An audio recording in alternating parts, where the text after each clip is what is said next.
Hurmatli o'rtoqlar, mana lechenelarimiz davom etmoqda. Mana bu qizim kapelyalarni olmoqda, очищение bo'lib. Xudo xolasa farzandga tayyorgarlik. Bu o'g'lim hozir lechenasini olib bo'ldi.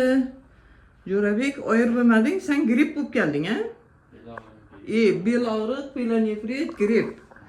Bu o'g'limiz yana Shohruxboy, o'zimda o'g'lim. Bu 2 yil oldin men aytgandim sizlarga. Qanday keluvding? 25 tamidi, bezing? 30 ta yaqin. 30 taga yaqin. 30 taga yaqin lipoma, Jo'rabek vis badanida toshib ketib, Samarqandda aytgan, buni degan operatsiya qilib Toshkentga boring degan, onkologik dispanserda olib tashlash kerak degan. Toshkentga borgan, Toshkentdagilar buni degan olsak degan, ana bo'lib ketadi degan.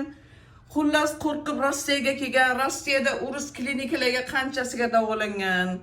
Keyin meni eshitib bu yoqqa keldi. Avvalam Alloh deb davoladim. 6-7 kunmi? 9 kun oldingmi? Kapelnitsani olib postli очищениyadan keyin boyagi 30 ta 15 taga tushdi-da, o'sha biz deysizlar-ku endi sizlar Jo'rabeklarda lipomalar. Ana shunday qilib har 3 oydan очищение qildim, 6 oydan qildim. Mana shunday qilib Jo'rabeklari yo'qoldi.